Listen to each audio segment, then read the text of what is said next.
As 16 organizadoras do evento convidam para o primeiro congresso dos intermissivistas, realizar-se entre os dias 22 a 24 de julho de 2011.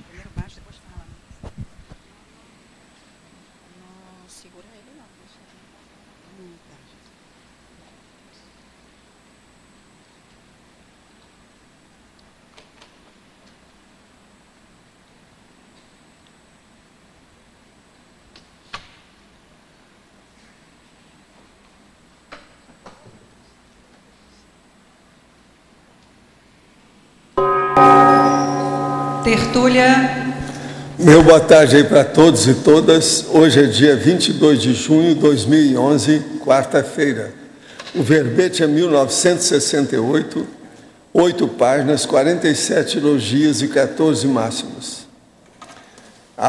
O tema é convivência humana. A especialidade é conviviologia. Agora, quem redigiu isso aqui e hoje está aí com uma alta assessoria é o nosso professor Roberto Laime. Cuidado com o homem. Tem 8 páginas isso aqui e ele trabalhou em 10 vezes 10, uma porção de coisa. Inclusive tem uma frase enfática para chatear você. Entende? Definição. A convivência humana é o resultado da partilha comum de espaços, recursos, necessidades e interesses capazes de estimular, promover ou facilitar o estabelecimento de laços de coexistência dos seres humanos entre si e, por extensão, aos demais seres presentes no ambiente de vida da humanidade. O proveito do convívio sadio, a proficuidade das companhias evolutivas, o senso do bem comum, o posicionamento crítico criterioso, a autodoação lúcida à causa comum, a influência da dimensão extrafísica na vida humana, o senso para-humanitário. E eu li apenas en passant alguma coisinha, porque tem muita coisa para vocês lerem aí, e inclusive na caracterologia, que tem 10 faces da convivência humana, subdividida em 10 categorias também ordenadas alfabeticamente, visando apresentar a análise sintética de caráter amostral pertinente à compreensão do convívio humano. São 100 itens para vocês estudarem com calma. Na remissiologia de 15 itens destacamos ato social, círculo de relações, coedes, com passageiro evolutivo e senso de fraternidade. Frase enfática. As relações interpessoais, quando mutuamente benéficas, perspectivam, em função da contínua convivência humana rígida, a evolução do senso de humanidade rumo ao senso de universalidade. Como vive você entre os semelhantes? Você busca ampliar o dia a dia, o senso de fraternidade, o senso de fraternidade?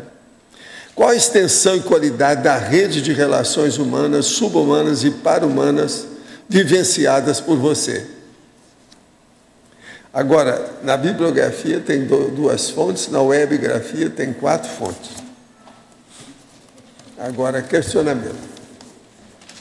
Para consim carente afetivo sexual, é inútil tentar a técnica da Invex, o EV e a projeção consciente? Olha, aí depende do que a pessoa... O ideal é o seguinte, ela dá um jeito de resolver o problema para não entrar em assédio. Se começar a mexer com muito parapsiquismo e a pessoa é carente sexual, quase sempre dá assédio. Em algum dos livros do professor, diz que é inútil tentar sair do corpo estando carente sexualmente. Você vai sair do corpo carente sexualmente e os íncubos e os súcubos. Eles vão te pegar na certa. Posso mudar tal condição a partir de mudanças de ideias, uma vez que o sexo é do cérebro? Estando em tal posição, isso é carente, posso atingir o EV, projeções conscientes, cosmoéticas e sadias? Aí depende de você. Sexo é um processo do corpo. A consciência não tem sexo. Começa a pensar por aí que as coisas podem mudar. Tenho 56 anos e descobri que estou com uma pedra na vesícula de 2,5 centímetros. Há algum tratamento que não seja operação? Já soube que alguns médicos aconselham a tirar a vesícula, que o senhor pode dizer sobre isso? Tem a vesícula alguma influência nas energias? Sou tenepsista há 4 meses. Estou tentando desenvolver o meu parapsiquismo e não gostaria de prejudicar o processo. O que você acha no caso desse? O melhor é a cirurgia, não é isso? Complicar com colecistite ou pancreatite. Está com 56 anos. Vale a pena tirar, ele vai viver melhor.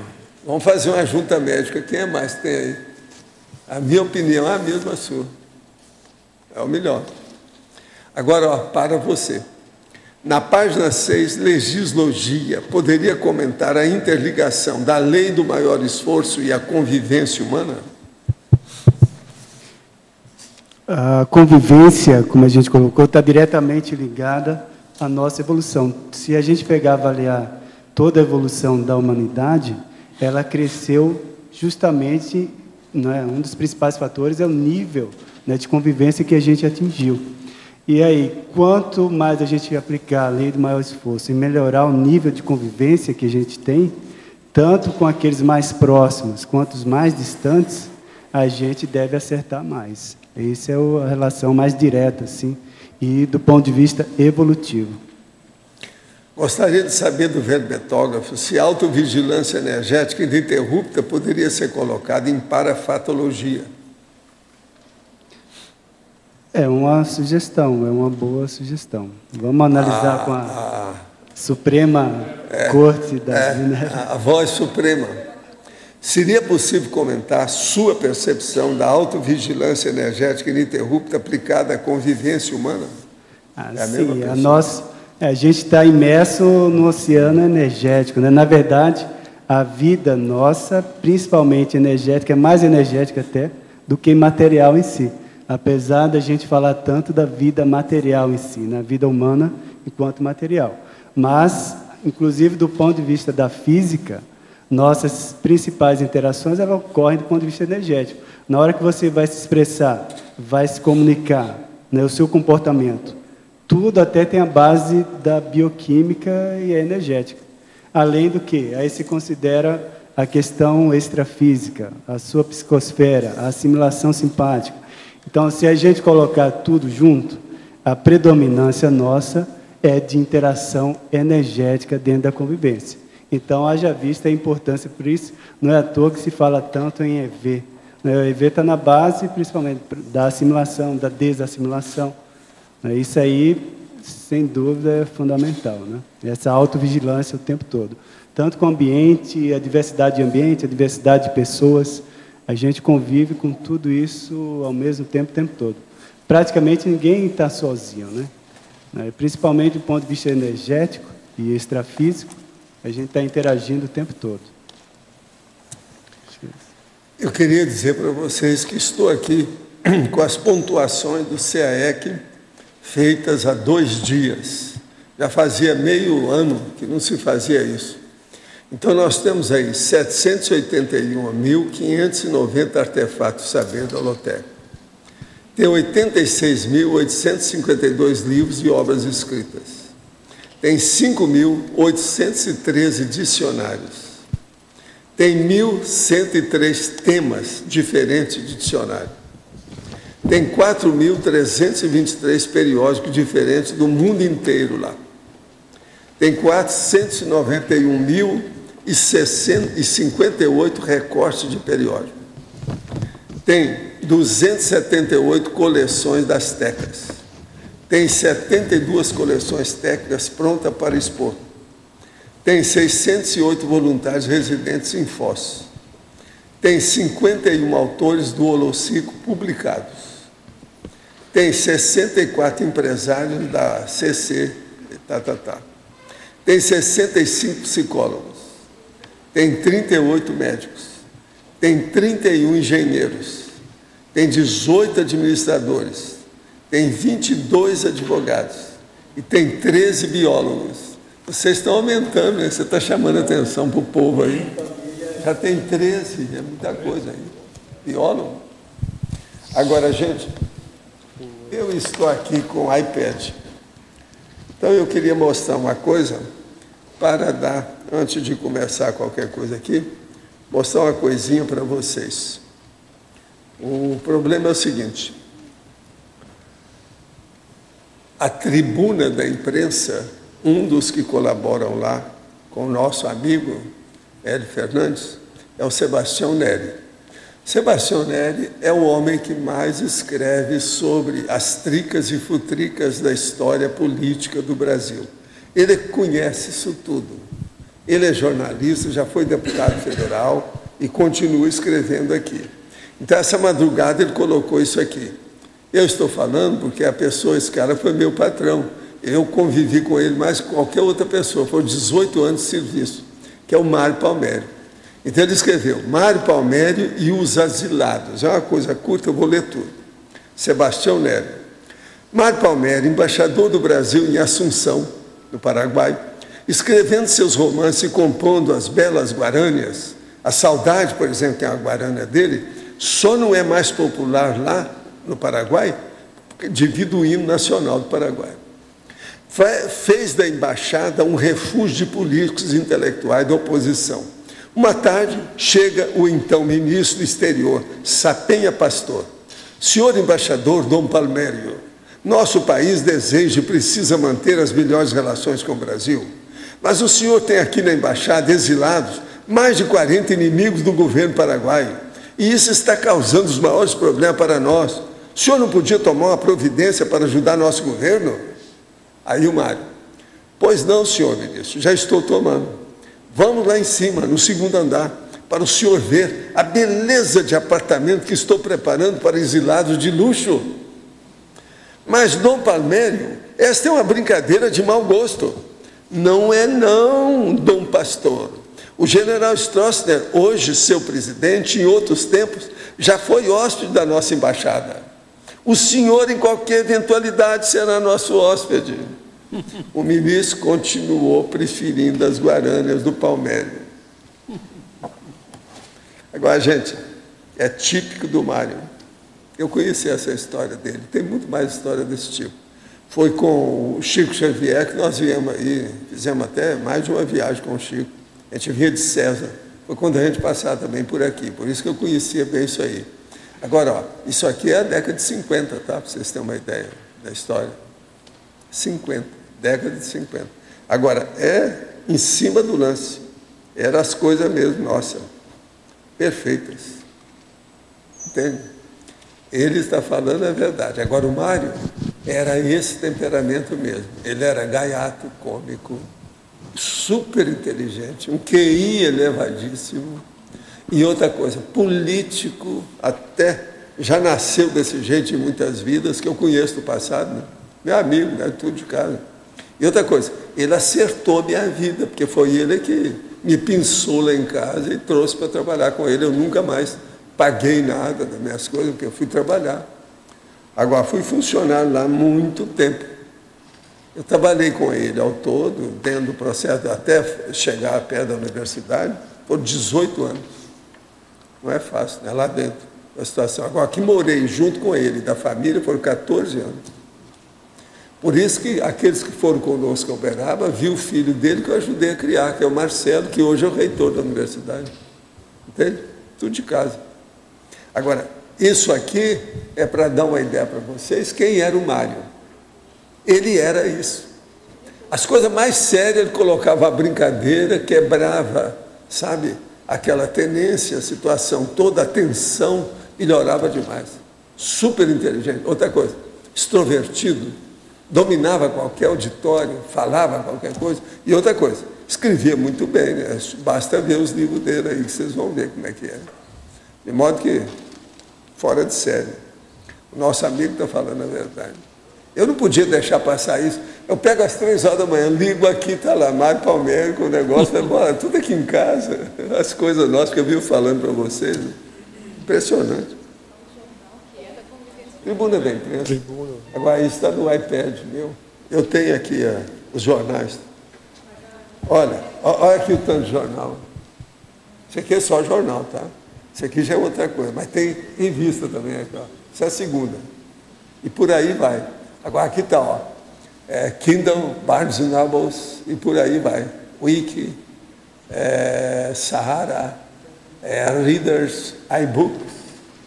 É muita coisa que tem, porque o Arthur colocou tudo. Agora aqui, ó, tem um que eu ligo aqui para ele e ponho a unha. Na mesma hora ele atende, eu vejo ele fala, e aparece a cara dele aqui falando tudo, na hora. É isso que eu acho, que isso aqui é fora de série. Não adianta falar, porque o negócio é sério. Agora, tem muita coisa aqui já, nas minhas coisas.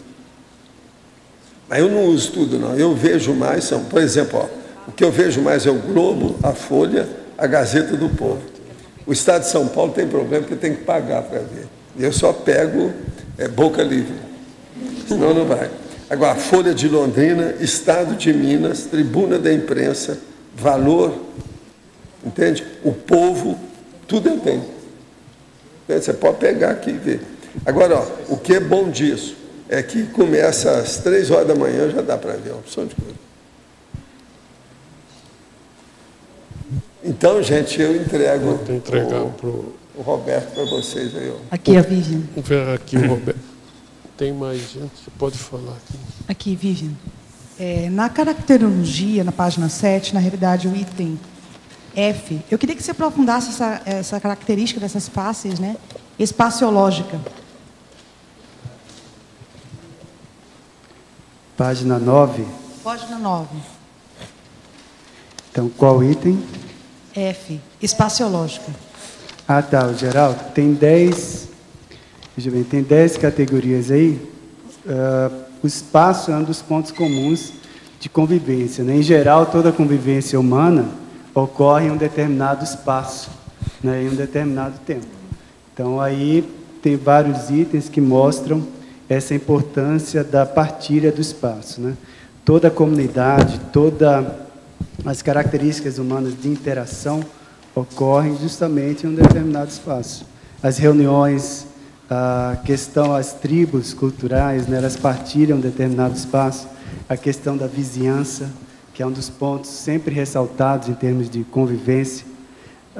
Também a questão da proxêmica, né, tem aí o conceito que é bastante utilizado ainda na sociologia, que é a distância social, que envolve não é a questão da distância física, mas é aquele espaço compartilhado que envolve expressões comportamentais, a própria interação pessoa a pessoa direta. Então, esse aí, o espaço sempre envolve, né, a questão de interação humana. Acho que esse aí eu dei uma geral, mas aí, não sei se tem algum item específico que você quer que comente. Não, esse é comentário geral mesmo. Obrigada. Roberto, eu gostaria, na página 5, que você desse uma analisada na citaciologia, que é uma só aqui. Né? Ah, tá. Então, esse daí tem a ver diretamente com o que eu acabei de falar agora, a distância social. Veja lá, o afastar e aproximar não é só físico, ele é principalmente comportamental. Então, às vezes, as pessoas estão próximas, mas a convivência está distante.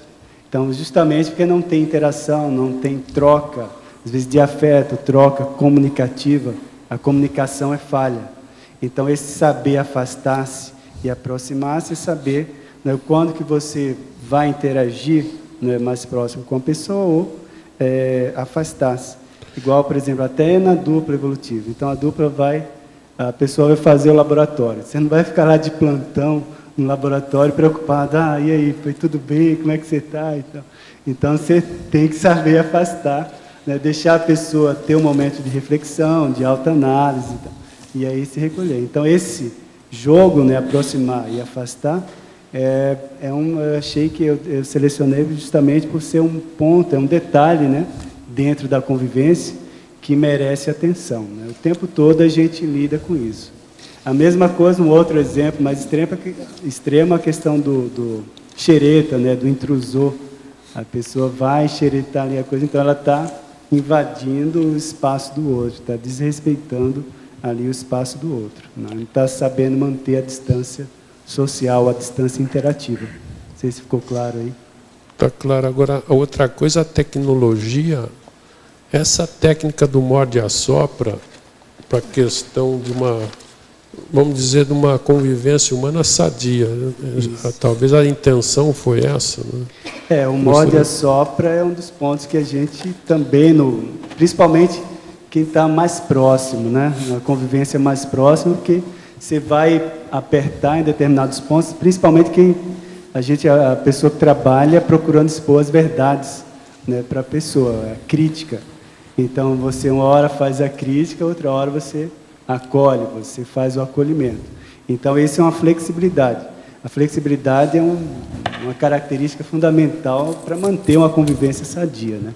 Você tem um bom jogo de cintura para poder se manter dentro do convívio social. Que depende do momento, né? É isso. A outra coisa, a última coisa aqui é na página 6, aí a segunda linha da página 6, essa sustentabilidade social, você botou isso, mas qual o fundamento dessa sustentabilidade? Isso.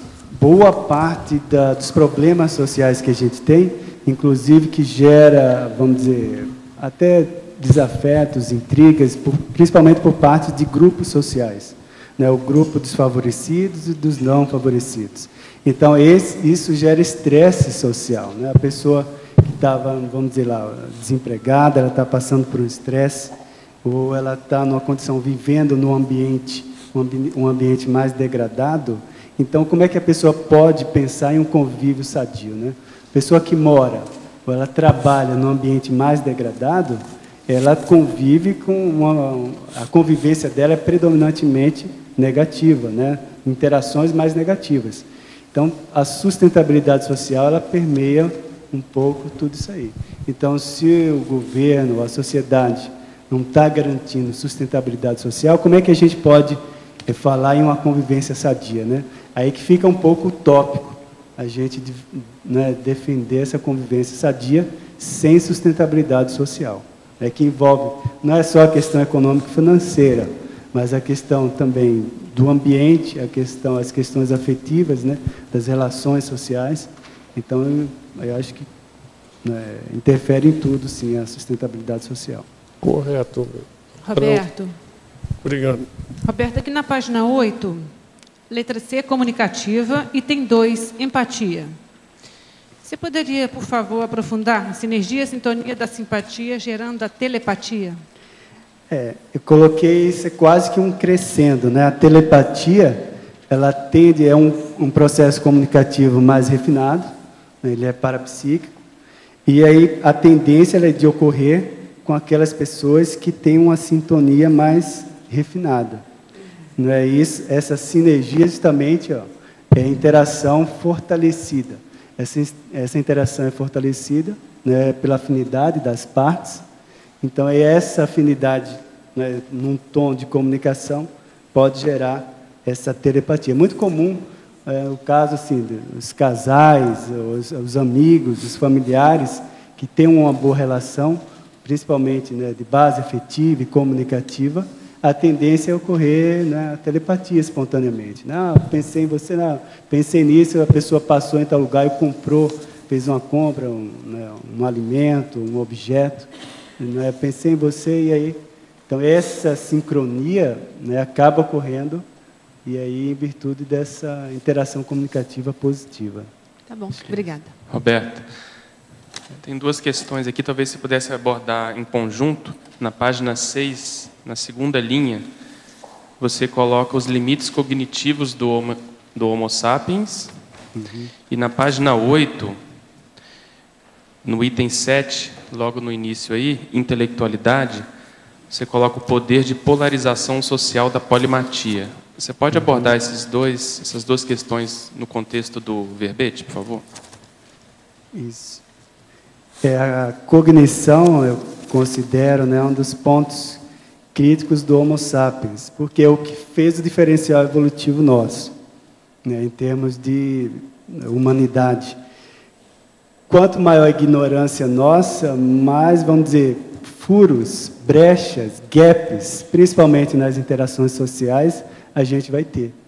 Então, aí que entra a questão, a gente vê bem, percebe isso, com o exemplo da polimatia. A tendência do conhecimento, ele polariza a pessoa que vai desenvolvendo a polimatia, ele inevitavelmente vai polarizar mais interações em torno de si. Então, as pessoas têm dúvidas, as pessoas têm a curiosidade, as pessoas querem conhecer determinado aspecto. Então, quando a pessoa desenvolve essa visão de conjunto, a cosmovisão, com base na polimatia, ela tende a atender um grupo maior de pessoas. E aí, se a gente esbarra nesses limites cognitivos, por exemplo, a personalidade, o materialista, ele vai ter menos, hipoteticamente, até dedutivamente, interações com grupos sociais do que a pessoa que, além da questão da matéria, vai pesquisar o parapsiquismo, por exemplo, vai pesquisar as questões sociais, as questões conviviais, afetivas. Então, se a pessoa estende, vamos dizer, seu campo cognitivo em diversas áreas, ela vai atender o leque de pessoas, de ouvintes muito maior. Então, isso para a interação, para a evolução, vamos dizer, o filé mignon da evolução é essa interação positiva, principalmente do ponto de vista cognitivo. Roberto, na página 5, na terceira linha de baixo para cima, na fatologia, você poderia aprofundar o posicionamento crítico criterioso? Isso. Além da fatologia, eu falo do posicionamento crítico também. O Pedro acabou de falar no item A da caracterologia, na face cognitiva, tem lá a questão do dissenso, E também eu falo no consenso, e também tem um outro ponto que é lá a autonomia, o 3. Então, o 3, o 4, o 5. Então, a importância do pensar por si próprio. O Loss também fala bastante nisso, a questão do curso heterocrítico. Então, veja, o nosso posicionamento crítico é o que a gente vale, assim, em síntese, porque é a sua expressão individual diante de um grupo, diante da convivência numa sociedade. Então, você está se expressando, você está assumindo um determinado posicionamento a partir de si mesmo. Então, daí que eu procurei destacar e até, de certa forma, repetir aí, a importância desse posicionamento crítico. Agora, criterioso. Por quê? Porque não é simplesmente ser o crítico ali, o contra, contra tudo e contra todos, até contra o sol. Tem até uns partidos políticos que entram nessa propagação. Então, não quer saber o que é. A proposta é contra. Não, eu sou contra isso aí. Então, esse posicionamento não interessa. Esse posicionamento crítico aí, ele destaca a pessoa dentro do grupo social, mas não pelo posicionamento pessoal dela, que é o valor individual que ela tem. Então, interessa para a gente se posicionar, mas tendo o que é que você está oferecendo diante desse posicionamento. O que é que você oferece? Sua posição crítica nesse sentido. Pode ser concordante até certo ponto e discordante. Em geral, o posicionamento crítico criterioso ele tem percentuais de concordância e percentuais de discordância. Então, aí tem que ver esse jogo aí. Aí que entra o limite cognitivo de cada um. Se a pessoa ela expande para polimatia, ela vai estar buscando, quanto mais polimatia, ela vai ter esse jogo de cintura maior. Para saber expor qual é o ponto crítico, assim, mais negativo, e ver quais são os pontos consensuais. Esse é um dos pontos que a gente trabalha bastante lá no heterocrítica, também. Obrigada. Aqui, já experimentei nessa vida intrafísica tanto a sociabilidade plena quanto a insociabilidade extrema. Ao me deparar com a Conscienciologia em 2008, percebi que sofria da síndrome do estrangeiro, além de ansiosismo e dispersão. Gostaria de saber do verbetógrafo qual foi a síndrome mais difícil que ele superou para escrever esse excelente verbete a partir da sua convivialidade. Daí poderia listar várias, mas a principal é a síndrome da ignorância, vamos dizer, irrestrita, A ignorância irrestrita, que é a ignorância do subhumano, Eu sou recém saído da fase subhumana, então eu passei por essa recentemente. Agora, tem uma senhora aqui do México. Tento ser uma boa líder e fazer um ambiente agradável para meu grupo evolutivo. Mas, às vezes, os pensamentos me traem e começo a ficar com raiva. Uso atualmente a comunicação, mas eles não entendem dessa forma. Quero ser mais fraterno, mas o que eu posso fazer se, às vezes, eu ficar sem paciência com algumas consciências? Isso é bom você dar seu diagnóstico. A paciência que a gente estava falando, né? A questão do jogo de cintura. É o percentual. Muitas vezes, a falta de paciência, tem um item que eu comento aqui, comportamental, a face B comportamental. Tem o item 4, o egoísmo. Né? A gente acaba atropelando, né, às vezes, as pessoas, o contexto social, porque a gente está pensando muito em realizar determinados interesses ou satisfazer determinados aspectos da vaidade nossa mesmo. E aí a gente entra em atrito na relação do convívio com as outras pessoas. Então, primeiro, ver em si mesmo, né? O que eu tenho que eu estou exigindo para mim. Né? Eu não estou pensando realmente no outro, eu estou exigindo para mim. Talvez é um aspecto... Eu queria informar o Loche, que chegou agora depois, que atualmente aqui, nós temos na Cognops, são 65 psicólogos. Vocês, homens, são 19, as mulheres são 46. Você fica sabendo dessa, nós nunca chegamos num teto desse. 65 já é muita gente. Preciso saber depois quantos psicólogos tem em Foz. Eu lembro quando começou aqui, há muito tempo, a nossa turma era uns 20% da turma toda. Achei um terço. Né? Atualmente, sem saber como é que nós estamos. 65. Cada ano tende a aumentar, porque tem muitos de nós aqui são alunos de psicologia, né? Quem é o próximo aí que está com o microfone? Por favor.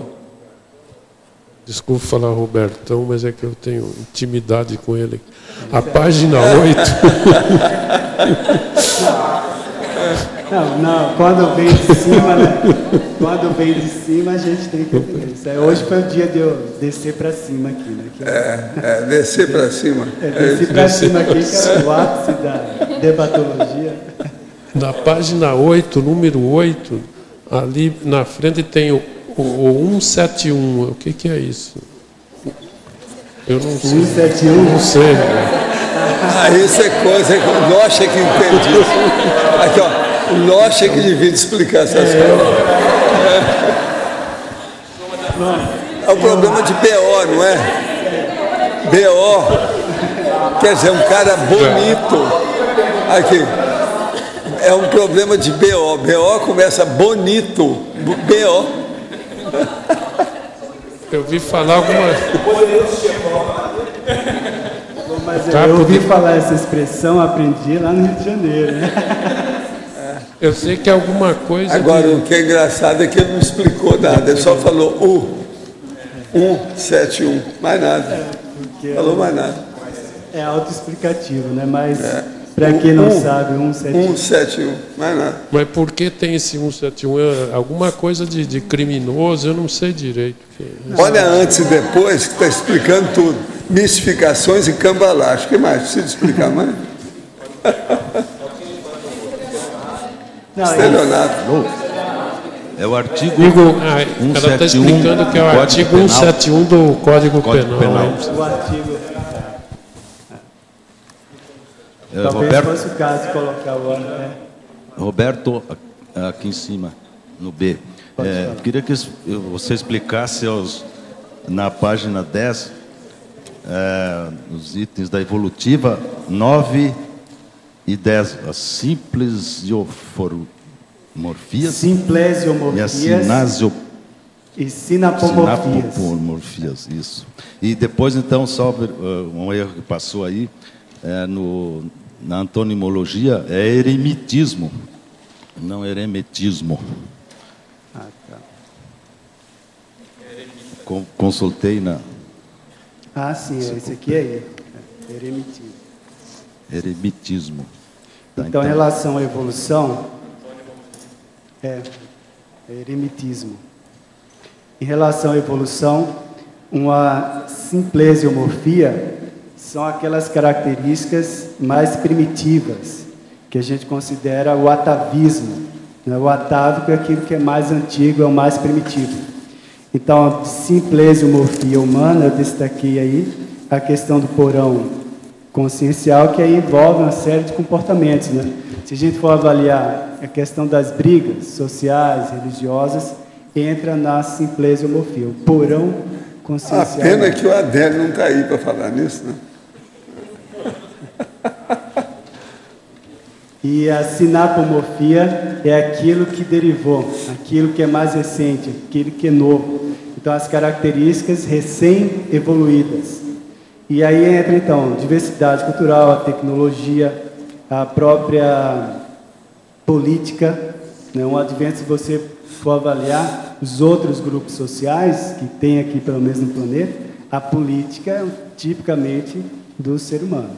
Ela tem esboçante em outros, né, animais, outros primatas, já tem alguns esboços, mas ela é tipicamente caracterizada no humano.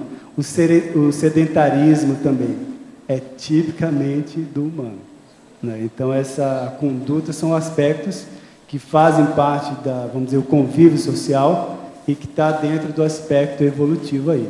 Então, heranças, né, que a gente traz recentemente evoluídas, e aquelas mais atávicas, mais primitivas. Agora, é bom a gente ouvir a sua opinião. Como é que é a primatologia com a humanidade? O que é que você acha? Como é que está essa situação? O nível...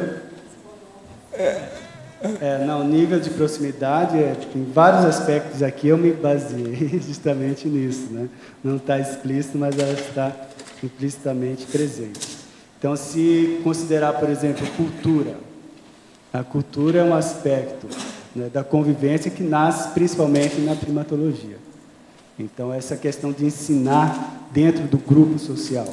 O ensino, a aprendizagem, essas relações já começam dentro dos primatas. Agora, de relação social, a formiga já tem relação social, mas não desenvolveu cultura, por exemplo. Então, dentro desse aspecto, por isso que eu separei aí cultura, o aspecto cultural, o aspecto social, que é mais abrangente. Agora, existe o bonobo e existe aquele macaco assim que parece que eu pareço com ele, aquele que tem. As babuínas. Babuína. Isso tudo também tem relação aí. Sim, quem é quem? Como é que é a situação? Os primatas, o nosso amigo bugio, que vive... o bugio. O bugio é da nossa... Agora, você lembra, quando o Felipe esteve aí, eu perguntei para ele, eu falei, não, eu também acho que ainda tem ainda um pé na humanidade, a primatologia. Sim, porque a questão das expressões comportamentais dentro do convívio. Pois é. Então, o reconhecimento de laços de amizade, isso tudo os primatas têm. O mecanismo de estabelecimento de liderança. Então, quando você vê num grupo de animais, um líder, ele não está ali por acaso, ele teve um processo até, por isso que eu falei um esboço da política. Ele teve um processo ali de manifestação diferenciada em relação aos outros. E os outros apoiam ele. Nenhum líder ele fica, né, assume o papel de liderança num grupo de animais sem o apoio de uma maioria, pelo menos. Agora, uma coisa interessante, né, aquilo que eu falo. A gente reconhecer que a humanidade ainda tem uma nesga de primatologia não é uma coisa negativa. Não, é inevitável. O povo não entende isso. Eu já falei aqui umas 10 vezes sobre esse assunto. Mas isso é o realismo, né? Então você não tem como. O comportamento... Agora, o problema é a pessoa não se fixar na primatologia, como acontece com alguns. Exato. Agora... Que aí o materialismo é o primativismo. O materialismo é o primativismo. Roberto, eu queria que você comentasse um pouco a questão dos bonobos, né? Onde a fêmea é que comanda, não são os machos, e tem menos guerra. Mulheres, são as fêmeas e não tem guerra. Da ilha da Wonder Woman. Eles têm muito sexo e quase nada de guerra. Quer dizer, eu achei interessante isso, né? Tem outros grupos de primatas onde a liderança... 46 psicólogos para 19 psicólogos aqui. Isso é a turma dos bonobos. Então é a ilha da Wonder Woman, da Mulher Maravilha. Agora, dentro da escala evolutiva, vamos dizer, biológica, quem está mais próximo, e tudo indica, são justamente eles, bonobos, que é o chimpanzé pigmeu. É o chimpanzé que manda. É o chimpanzé pigmeu. Tem um troglodita, que é o maior, e esse, o menor pigmeu, é o mais próximo. Agora, a chimpanzoa é que manda.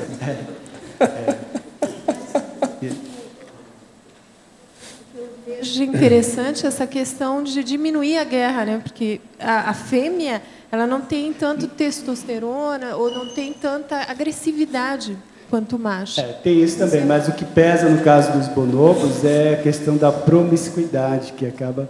Então, eles têm isso aqui é o ruim na história. Eles têm relações sexuais, vamos dizer, como forma de manutenção do convívio social. Na questão da fêmea, o que pega mais é o processo da serpente. É o colear. Isso é que cria mais problema para a mulher. Que é o processo da sedução. Coleante.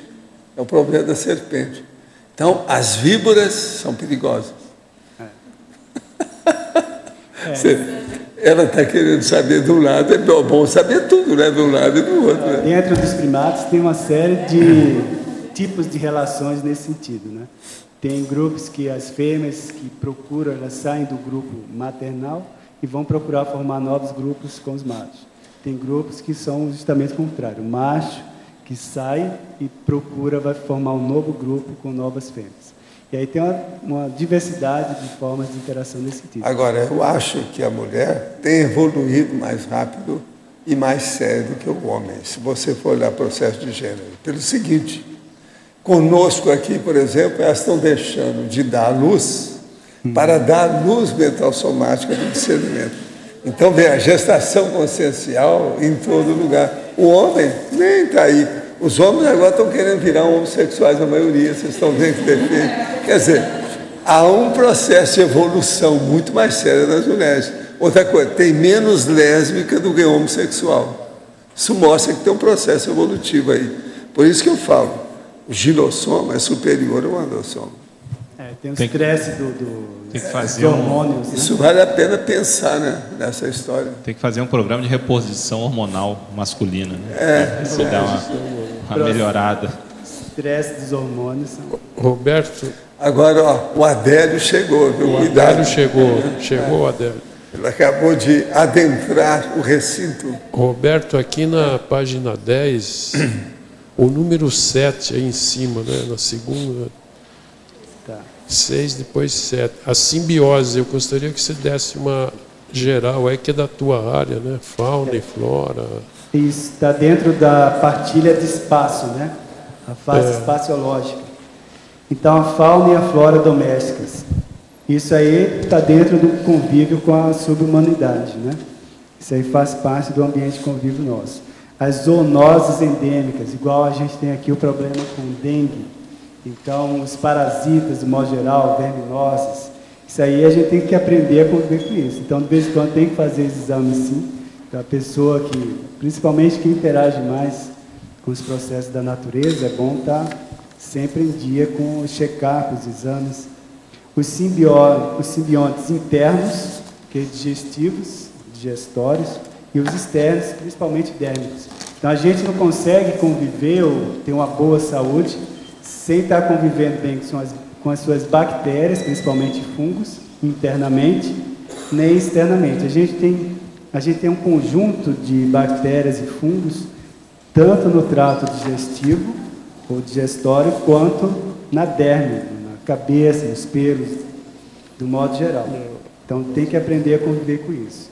E os vetores é a questão do controle, e aí entra até naquele item que se perguntou, a sustentabilidade social, que é o aspecto ambiental aí. Esses vetores, eles precisam de um controle. Então, a sociedade humana, ela interfere nos ambientes naturais e provoca alteração no número das populações. Então, um vetor é aquele agente que transmite doença, que ele acaba ficando, vamos dizer, em grande número, não é uma população grande, e aí acaba prejudicando ou, né, caracterizando uma endemia, uma doença típica daquela região. Então, a gente tem que estar atento a esses vetores para ter um controle. Isso aí envolve controle ambiental, a sanidade ambiental ou a saúde ambiental. Roberto, correto, só para complementar, nós temos mais bactérias do que células no corpo, né? Exato. O número de bactérias é maior que o número de células. Isso é uma impactoterapia, né, dentro da nossa convivência, né, a definição de individualidade. Aí só com isso aí a pessoa já para pensar, né? Poxa, eu sou indivíduo até que ponto, né? Roberto. No ecossistema. Roberto, Marilza, aqui no B. Eu queria que você ampliasse a sua tolerância e fizesse uma explanação geral sobre esse item, o item 8, na página 10. Tolerâncias, os limites do acoplamento, por exemplo. Isso. A tolerância está dentro do... Eu coloquei dentro do espacial, do item espacial. E aí, limite de acoplamento. É aquela situação, você vai visitar um lugar, um ambiente, né, que é barra pesada, por exemplo. Então, tem um limite até onde você vai acoplar, você vai... Às vezes, por uma questão profissional, você vai visitar um ambiente que está energeticamente mal assistido, ou no sentido de realmente só de energia gravitante negativa. Então, você tem que ter noção desse seu limite de acoplamento. Até que ponto, quanto tempo que eu vou permanecer naquele local? Né? Que medidas profiláticas, né? Qual vai ser o meu posicionamento crítico ante as energias? Teve alguém que perguntou aí anteriormente sobre a autovigilância energética. É justamente isso aí, para você ter a questão do limite de acoplamento. Agora, pegando outro exemplo, a gente observa isso também as pessoas no convívio social, o exemplo clássico do banco da praça, né? Se tem uma pessoa na extremidade, a tendência do próximo a sentar, ou até no banco de ônibus, tudo, no metrô, e a pessoa vai sentar no outro extremo, em vez de sentar mais próximo. Então, isso é uma tendência dentro do convívio social. Isso ilustra bem a questão dos limites de acoplamento, né? Que a pessoa tende a preservar a questão do acoplamento. Outro exemplo, o elevador, né? Fica todo mundo em silêncio lá. Quanto mais apertado, mais silêncio, todo mundo fica com a aura mais restrita. Bom, e aí vai, concessões, compreensão. Isso. Acho que eu comentei em geral. Como você... muito boa explanação, eu mesmo não entro em elevador muito cheio. Justamente por causa disso. O elevador muito cheio não entra, não. Os limites da compreensão na convivência, né? Como a pessoa veria esse limite de tentar entender o outro, compreender o outro ou uma situação. Depois eu ainda tenho mais uma pergunta. Tá, se for... O limite da compreensão é justamente, aí entra principalmente na questão da TARES, né, o esclarecimento das pessoas. Então, você tem que respeitar o limite da compreensão do outro. Então, a pessoa está com dificuldade de entender, compreender, você usa todos os recursos possíveis, didáticos, de comportamento, de expressão, de palavras, de vocabulário. E aí, mas você tem que estar dosando, né, tem que estar de acordo com o limite de compreensão daquela pessoa. Avaliando até que ponto está sendo válido. O tempo todo, avaliando. O trabalho. E sempre questionando também o alto, né? Qual é o meu limite de compreensão de um determinado assunto, até para passar ou explicar para outra pessoa. Passar melhor a informação, né? Exatamente. O tempo todo a gente tem que estar questionando isso, que isso interfere na convivência, né? Ali no diálogo, na comunicação principalmente. Uhum. Ok. Só um minutinho, que eu quero só fazer uma pergunta. É que eu senti falta aqui no verbete. O verbete está de parabéns, um verbete bem encorpado, bem conciso, mas eu senti falta de alguma referência sobre ambiente de trabalho, a convivência em ambiente de trabalho, que eu acho um dos ambientes mais tumultuados, mais controversos que existe. Uma pessoa trabalha 30, 40 anos no local e não faz amizade. As pessoas são colegas de trabalho. não sei se caberia aí dentro da sua visão do verbete. Eu coloquei o item de trabalho, mas no sentido da divisão do trabalho. Você faz no cronológico ali, na produtividade, né? Na produtividade. Eu coloquei mais rápido, só mais nesse sentido, né? Mas você faz referência à convivência no voluntariado, né? Não, eu vou anotar aqui. Anota, eu acho, um antagonismo, talvez, entre o voluntariado, o ambiente de voluntariado, principalmente na conscienciologia, o ambiente de trabalho comum. Tá, ok. Boa sugestão. Agora, Roberto, dentro da sua especialidade, seria bom você expor 3 expressões que você usa aqui, bem técnicas. Irrazões zoogênicas, zoonoses endêmicas e simbiontes internos. Irrazões zoogênicas, 02 da Cognitiva, página 7. Isso, página 7, lá no final. A última expressão. Então, a irrazão zoogênica, acho que você até utiliza essa expressão lá nos 700 experimentos. Eu sei, mas você está dentro da sua área, é bom você falar aqui. Que é justamente aquela... Eu já uso isso, ó. Exatamente. Que é a instintividade. Então, a pessoa entra o que o Pedro falou ali, questionou, o limite cognitivo, né? Então, a pessoa... ela não tem cabedal, vamos dizer, cognitivo, não tem embasamento, argumento, e aí ela tende a se expressar mais instintivamente. Então, vai defender, por isso está dentro de a priorismose. Então, ela tende a se defender de uma maneira instintiva. Então, isso aí não tem a racionalidade. Então, ela simplesmente reage se defendendo ante uma crítica, ante uma situação que ela se sinta... Agora, na página 10, o 07, simbiose, lá tem zoonoses endêmicas. Isso.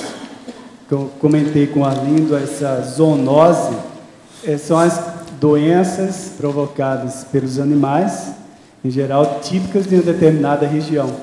Então, a gente aqui, por exemplo, tem regiões que tem lá, igual lá na sua região lá de Minas, tem lá a questão do barbeiro. Aqui a gente tem o problema da dengue, tem a questão do xistosoma e extossomose. Então, cada região tem lá as suas zoonoses. Então, a pessoa não pode estar alheia a isso, porque ela vai sair, ela sai ao ambiente externo, ela está sujeita a essa interação, a contaminação. E aí, o outro é os simbiontes internos e externos. Logo em seguida. Mesmo item.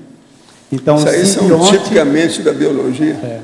Você trouxe página 10. Logo, o segundo item 7. Simbioses. Então, tem também os vetores epidemiológicos. Logo em seguida é bom você explicar isso aí. Isso. Então, o simbionte quer dizer aquele que vive em simbiose. Então, nós somos exemplo disso, igual o Eduardo estava chamando a atenção também. Questão do número de bactérias que a gente tem na boca, na pele, no trato digestório. Esses são os internos. Os externos são os dérmicos, principalmente. Pele, pelos. Então, a gente convive, se a gente tomar um banho radical mesmo, e aí eliminar todas as bactérias, a gente vai ter uma pele muito menos saudável do que a pele que a gente tem que convive com fungos e bactérias constantemente. E o vetor é o transmissor, né? O transmissor de uma doença típica da região.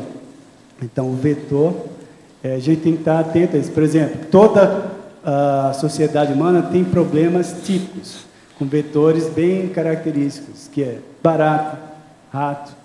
Então, vários que aumentam em grande número a sua população devido ao desmatamento, à própria ocupação humana. Então, esses animais, eles se aproveitam, eles são oportunistas, né, do ambiente humano, e aí acaba sendo, vamos dizer, né, um transmissor de várias doenças aí. Então, a gente tem que estar atento a isso. Agora, aqui para você. Olhando para empresas que não se preocupam com o paradigma consciencial, o espaço dentro da empresa resulta em espaço de poder e dominação. Quantas empresas de cunho consciencial levam em conta esse espaço de hierarquia e de convivência? Qual é a superação dessa fraternidade quando implica hierarquia? Tem algo com Jürgen Habermas sobre o agir comunicativo? É a convivialidade, é com você. Isso aí a pessoa tem que... Cadê os consultores da ajuda às universidades? Mas aí, nesse sentido... Não, o pessoal da Unicip estuda das relações. Mas veja, a questão da hierarquia ela é inevitável em qualquer ambiente de convivência. Isso aí é um ponto pacífico. Qualquer grupo social, você tem estabelecimento de hierarquia. Seja do ponto cognitivo, seja às vezes afetivo, energético. Você vive falando aí do ponto de vista energético, né? Quem que é a cabeça energética lá da dupla? Então, do mesmo ponto tem a questão cognitiva, tem a questão da própria liderança administrativa. Então, quem que tem liderança naquela desenvoltura em relação àquele trabalho? Então, a pessoa tem que gerenciar isso aí, tem que saber reconhecer e dar valor. Muitas vezes, é aí que eu vejo, né? Problema de relação de trabalho, em relação à hierarquia, é questão de vaidade, tanto do líder, quanto às vezes do subordinado, que às vezes tem dificuldade de lidar com isso. Para você. Página 11, psicossomática, item 02, afinidade. Os casais incompletos. Esse ponto chamou a atenção. Gostaria que fosse abordado a questão da dupla evolutiva versus casais incompletos. Mesmo com possibilidade de uma proex correlacionada, sinergismo, afetividade sexual e o combustível da relação focada na assistência, seria possível existir o conceito da dupla quando o androssoma foca seus objetivos dos estudos conscienciológicos e o ginossoma é totalmente antagônico, com aversão à conscienciologia? O conceito de casal incompleto é diferente desse aspecto, né? Então, isso já foi trabalhado em verbete, né? bastante discutido aqui. O casal incompleto é aquele casal que tem afinidade, muitas vezes convive, mas não chega em si ao ato sexual, à convivência mais íntima, não é, do ato sexual. E às vezes eles têm afinidade, convivem aí às vezes durante décadas no próprio ambiente de trabalho. Agora, a questão da incompatibilidade dentro da dupla evolutiva, aí é diferente, né? Aí é uma questão do estudo da duplologia mesmo. A dupla em si tem que avaliar a permanência, a consistência em si da dupla, se vale a pena manter, né, aquela relação. Aí é a questão do casal em si que tem que estudar.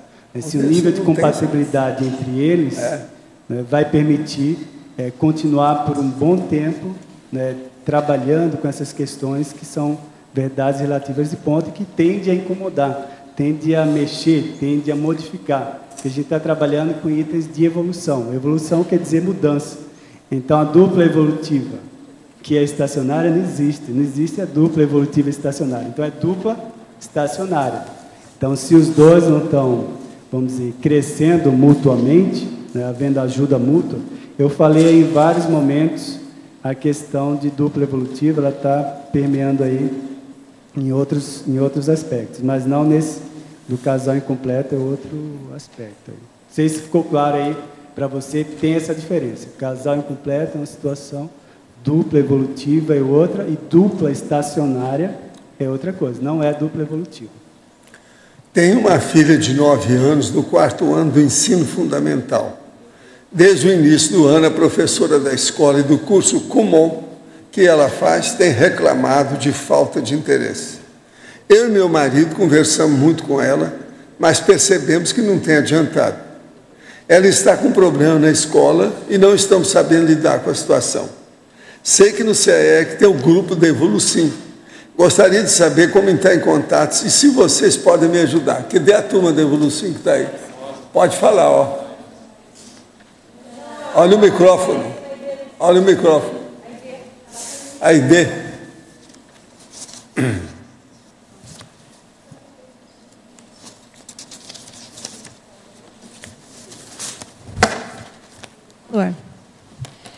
Por enquanto, em Foz do Iguaçu, eu sou a única representante da Evolucim.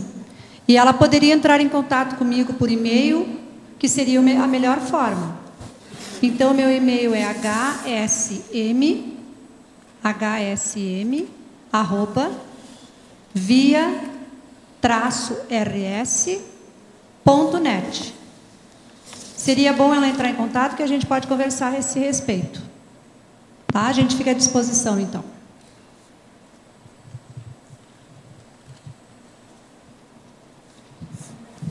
Ô, Roberto, por favor, na página 9, item 9, RUSH, o horário da angústia humana em conjuminância com o caos do trânsito. Queria que você fizesse essa abordagem, aprofundasse isso, para esclarecer para a gente. Então, RUSH, que é página 9. Isso, item 9. Item 9. Então, esse é a junção de dois aspectos que tomam bastante tempo, né? Por isso que está na parte cronológica aí. Além do tempo, gera bastante estresse. Então, como é que a pessoa se programa para lidar com isso? Né? Então, dentro do trânsito, ela procura otimizar o tempo, aproveitar aquele tempo, ela todo dia cai naquele mesmo horário, aquele mesmo estresse. E como é que ela lida com essas situações? Então, principalmente nas cidades de médio porte para cima, né, de grande porte, megalópolis, esses problemas são críticos. Uma das saídas, por exemplo, e que até eu aprendi a usar há muito tempo, é estudar línguas. E hoje há pouco tempo eu vi também em São Paulo, o pessoal está fazendo bastante isso. Você estudar línguas, que é um recurso interessante, enquanto está lá na fila do trânsito ou dirigindo. Porque você vai... Por exemplo, hoje em dia tem bastante CDs, DVDs, com aulas de inglês, alemão, espanhol. Você vai aprendendo línguas ali, e aí isso aí você aproveita o tempo e diminui o estresse, né? E você tira lucro da situação. Acho que ajudou aí. Ao verbetógrafo, de que forma analisa a nossa convivência na Cognópolis? Me chama a atenção a grande quantidade de pessoas que não cumprimentam os outros. Às vezes senta ao lado da tertúlia e não cumprimenta. Ou no refeitório, por exemplo. Quer dizer, vocês não estão abanando o rabo convenientemente. É isso que ela quer falar, né? Eu acho que cabe cada um de nós assim, dar o exemplo, né? Então, claro que a gente... Apesar de ter bastante político aqui, a gente não vai chegar, né, na textura, imagina. Olá a todos. Agora, ó, eu do meu lado, eu quero falar para essa nossa amiga o seguinte. Eu do meu lado aperto todo mundo que trabalha comigo. Nesse instante, eu vou dar um teste até amanhã para 6 pessoas que trabalham comigo. Está aqui. É uma página só, mas faz pensar. Professor Loche. Agora, a professora Maber, que está ali, está aqui. Agora, a professora Adriana, que saiu, mas vai voltar. Você pega aqui para mim. A professora Rosa, que está aqui. Você passa lá para cima para mim. E agora, alô, Antônio, tem aqui alguma coisa para você até amanhã. Eu vou entregar para a Adriana se ele não aparecer. Agora, o que é? Meu teste. Observa bem. Tem um tópico que é um verbete desse dicionário que eu estou começando a trabalhar. E depois eu dou 10 logias possíveis ao verbete. E pergunto, outra ou qual a melhor? Agora, logo em seguida tem 10 argumentos possíveis ao verbete. E eu pergunto, outro ou qual melhor? Não tem jeito, como teste vocês têm que mostrar o que vocês pensam. Uma outra coisa, não pode haver cola, hein? Senão vai ter comigo, hein? Não pode ter cola. Mas isso aí vai ajudar muita gente a ter uma noção. E vou ter uma ideia dos 6 que andaram já trabalhando na questão do dicionário. Porque todo verbete tem no início uma logia e no fim, entre parênteses, tem a categoria do argumento. Então, eu fiz um que eles não leram, uma coisa simples, para ver qual a classificação cada um vai dar. Vocês estão entendendo o soco na cara e a fratura exposta, né? Agora, é um jeito da gente ver o nível do pensamento. Agora, se algum conversar com o outro, eu vou sair do corpo e puxar a orelha. Apara a orelha, é a pior coisa que tem. Cuidado comigo. Te pego lá fora, aquela expressão. Te pego lá fora. Agora, eles já estão sabendo bem o que é isso, como é o dicionário, etc. Eu acho que não preciso falar nada. Então, eu estou sendo condescendente, porque eu estou deixando até amanhã. Até amanhã. Se alguém usar, aí eu ponho a polícia para ver o celular. Se houver comunicação. Agora, vamos ver se o Antônio não aparecer, você entrega isso para ele, para mim. Vamos ver se ele aparece. Porque isso aí é uma página só. A pessoa aí, em alguns minutos, com essa inteligência transbordante dessa turma, isso aí é coisa à toa. Entende? Mas agora, é tudo matemático, não tem jeito de fugir. Segundo a Rosa, não é isso? Esse aí é matemático. Agora, pode fazer correção, pode desancar com o texto. Meia página é de texto. Depois, 10 e mais 10. Está entendendo como é que é? O texto do dicionário, mais ou menos, é 38, 39, 40 páginas. Não passa disso, que não dá. Devido ao tamanho, que é fonte 12. Então, aí eu fiz direitinho. A metade, um quarto e outro quarto. Só para dar ideia, né? Não tem jeito a pessoa reclamar. Você está entendendo, Roberto? Não tem jeito.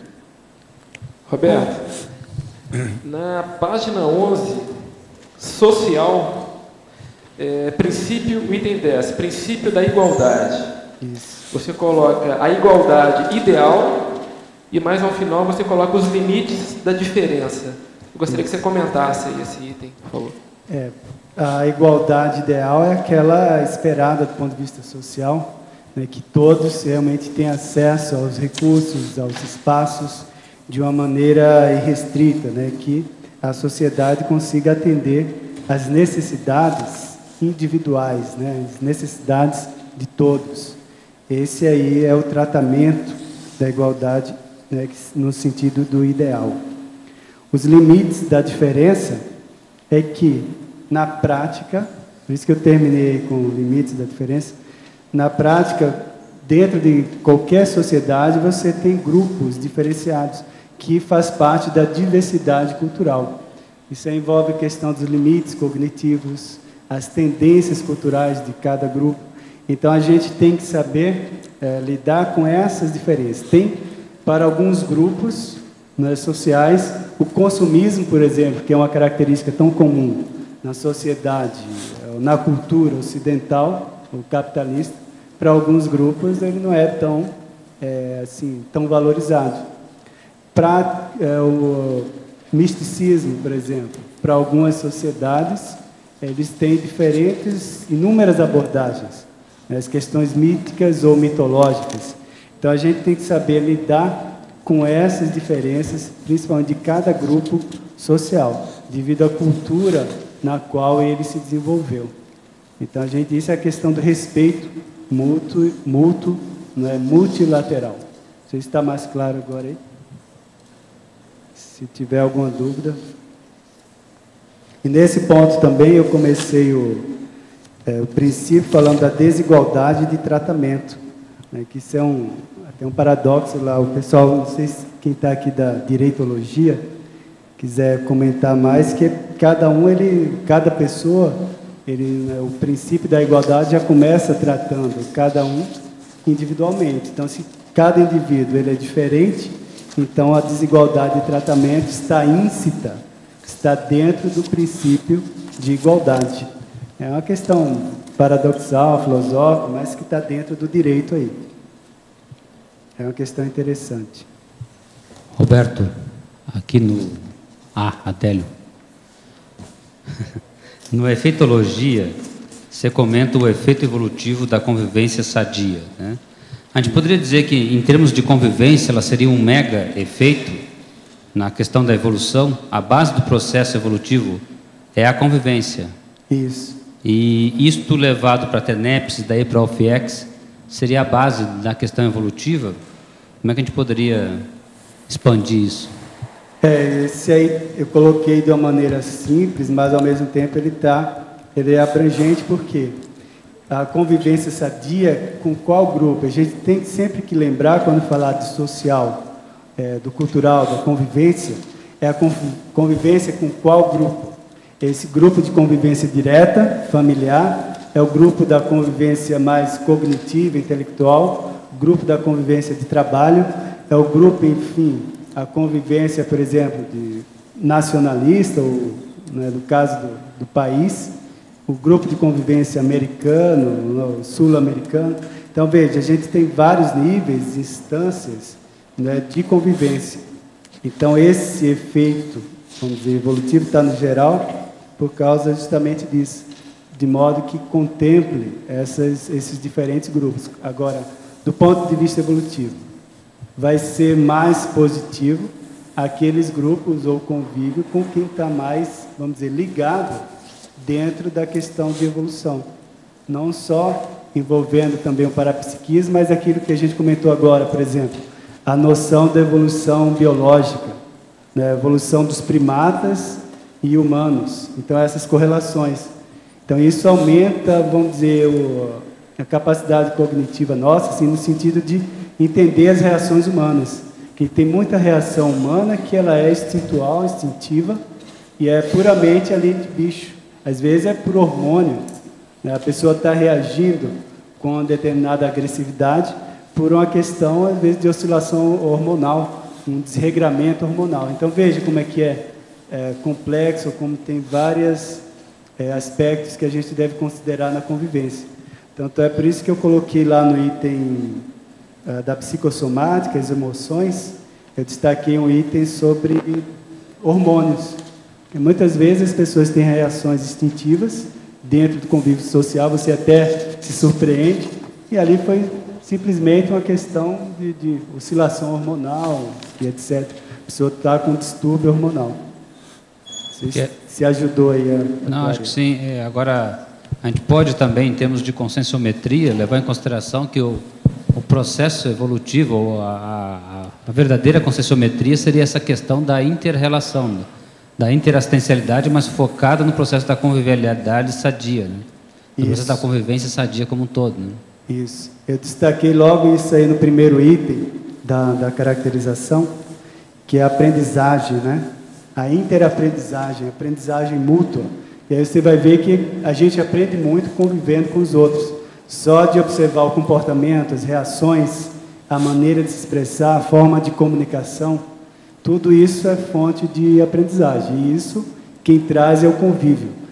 Nenhuma biblioteca vai trazer para nós as expressões dentro que ocorrem, né, o acréscimo de aprendizagem que ocorre no convívio social. A pessoa pode ser, né, maior letrada no sentido de bibliotecômano, né, pode ter a maior profundidade no sentido literal da palavra, né, do estudo em si, mas sem a convivência tudo vai ficar mais defasado. Você acharia certo comentar que nós somos resultados da nossa convivência? Nós somos um resultado da nossa convivência? Até certo ponto. Tanto é que eu comentei isso antes da caracterologia, tem o item complementaridade, que até certo ponto, em grande parte, a gente é um resultado dessas assimilações que a gente faz principalmente do ponto de vista cultural e evolutivo no sentido das várias vidas, em diferentes locais, em diferentes ambientes, com diferentes culturas. A gente vem acumulando isso na paragenética. Ora, seu verbete está muito completo. Então, tem coisa aqui que a gente poderia acrescentar. Uma delas, eu queria sugerir, se você quiser, eu acrescento aqui. Que na comunicativa, na terceira, da 03, está fofoca. O disse-me-disse dos fuxicos difundidos pela Rádio Peão ou telefone sem fio. Eu quero te dizer que Rádio Peão é das empreiteiras. Agora, da indústria em geral, chama Rádio Corredor. Então, se você quiser, eu ponho aqui rádio peão, rádio corredor, para ficar mais completo. O rádio corredor é a mais usada em indústria. Eu já trabalhei com isso, já mexi com o processo dentro da indústria, já fui até presidente da CIPA, esse negócio todo, então conhecia tudo sobre o rádio corredor. É onde você fica sabendo as realidades da empresa. Agora, para você, alverbetógrafo, como lidar com o fanatismo religioso dentro do convívio familiar? Sobrou. Quem é o incomodado, os incomodados que se retirem, né? Se essa convivência está se tornando incompatível, pula fora. Então, que jeito? Agora, saindo, vamos dizer, de maneira livre, né? Sem deixar rastros. Agora aqui, o professor Roberto, onde você colocaria na espaciológica a relação homem-natureza no caso que relataria abaixo? A cidade de Carajás foi construída no meio da selva amazônica para todos os trabalhadores na exploração dos minérios que lá existem. Depois de um tempo, começaram a ter ataques de onças que invadiam a cidade e pegavam crianças como se fosse uma caça normal do seu ambiente. Hoje a cidade é toda cercada de alambrado, devido a diversos casos desse tipo. Isso aí homem e natureza. Exato. Esse aí tem... Existem aquelas invasões também dos macacos para comer as coisas lá na Índia. Tem muito lugar assim. Isso é o senso comunitário, né? Acho que entraria aí nesse sentido. Agora, eu tenho uma leve impressão que lá deve estar havendo algum problema no segmento alimentar. Isso aí está na cara. Sem dúvida. Eles devem ter feito alguma sujeira, talvez queimada. A queimada dá isso. Agora a gente tem que lembrar, ó, do mesmo modo que ocorre com a onça, é o mesmo caso da dengue, dessas outras zoonoses. Então veja, a gente entra no ambiente, no habitat, a gente que invadiu. E aí a tendência é haver uma reação.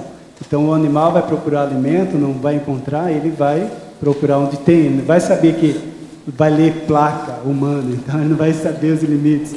Então, cuidado. Agora, é engraçado essa cidade com alambrado, né? Agora isso... Não é fácil. Campo de concentração.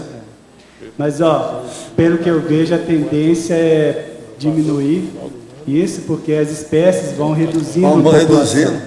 Falta alimento. Falta munição de boca. É só uma questão de tempo, infelizmente. Agora, gente, hoje eu queria lembrar para vocês que tem uma nossa moça que nos ajuda muito aí, que está completando 17 anos. É essa moça que está ali, ó. O nome dela é Vivian Brito.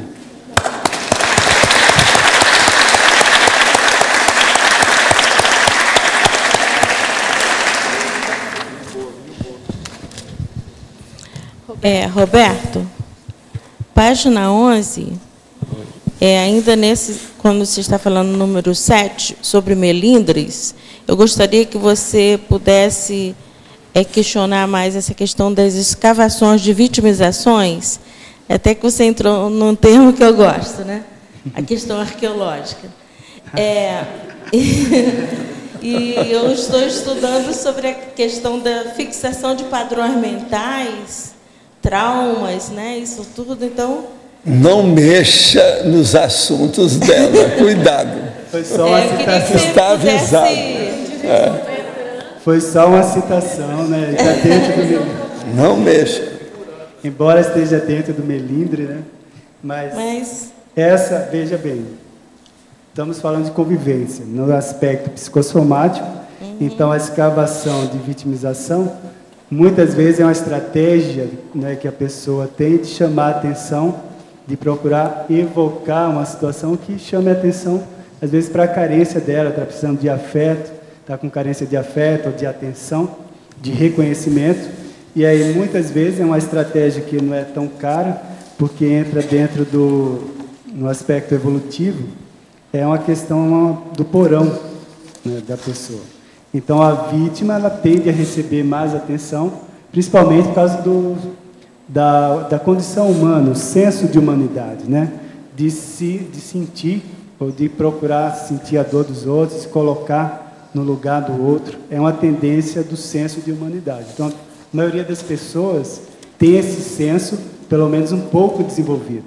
Então, na hora que percebe a pessoa com carência, né, na condição de vítima, então tende a o quê? A doar, a ter a compaixão, né, a dar atenção, né, para que a pessoa possa se revigorar. É nesse sentido aí, uma estratégia de convívio, né, dentro da psicossomática. Mas nessa percepção, dentro da conviviologia, se for realmente diagnosticado esse caso, interessante é encaminhar, né? Principalmente para consciência cobaia, né? Não, assim, aí a pessoa vai seguir os, vamos dizer, os trâmites, principalmente da consciencioterapia ali, né? Do contrário, vai se fixar, né? É um padrão que vai se fixar não só nesta vida, como vai levar para outras, né?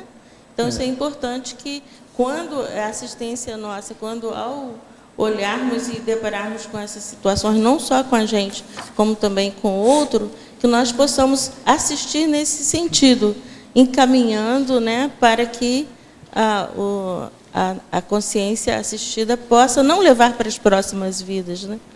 Agora tem que ver, eu coloquei no geral, mas interessante, tudo que a gente está aí no que toca o convívio, são os percentuais, que aí tem as sutilezas, né? Então, às vezes, a gente vê pessoas, às vezes, não, eu não tenho habilidade para escrever verbete, eu tenho dificuldade, eu não tenho não estou nesse nível e tal. Então, muitas vezes, a pessoa se coloca, às vezes se rebaixa, e, na verdade, né, ela tem o potencial e ela está subutilizando. Então, tem que ver essas sutilezas, em que percentual que aparece essa escavação de vitimização. Às vezes, ela é intelectualizada, né? Ela é mais refinada, não é só dramática, né? Chamar atenção para a questão da carência, né? Tá bom, obrigada. Eu gostaria de perguntar, Roberto, aqui na página 10, no item parapsíquica, no divisão H, o item 6, em reencontros do destino, o que você quis dizer com personalidade consecutiva e o regresso a penates? O reencontro, a personalidade consecutiva. Você identificar, a identificação das personalidades que existiram em outra vida e que você volta a identificá-las. E aí você reconhece, você vai fazendo os paralelismos, vai estabelecendo as comparações e você vai vendo como é que é o processo evolutivo em si. Como que é, às vezes o professor Valdo comenta tanto, o temperamento, como é que repete, como é que torna-se reincidente. Praticamente você vê a pessoa antes e depois, não, ela mudou 2%, não, 1,5%, 2% ela mudou.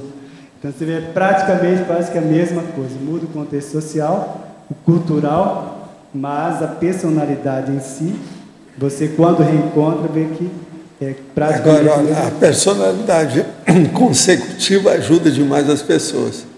Por exemplo, há uma tranquilidade dentro da gente quando você olha todo mundo aqui e sabe que ninguém foi anta na vida anterior. Isso é o máximo. Não, raciocina. É o máximo para mim, é o máximo para vocês, é o máximo para todo mundo, é o máximo. Se a pessoa, o Adélio, não foi anta na última vez. O Arlindo não foi, o Loche não foi, já que ele falou. Você está entendendo? Não foram. Vocês não acham que é o máximo isso? Bem recentemente, não. Pois é. Agora, é por aí que a gente vê como é difícil a estrutura do temperamento. E a evolução, como é que é complexa. Pois é. É isso aí que você está se batendo. Todo o seu verbete é baseado nisso. O processo do convívio vem daí. Vem dessa base aí. Agora, o regresso a penates, quando você volta ou vai a um local onde tem forma holopensênica sua... Não, é o criminoso que volta ao local do crime.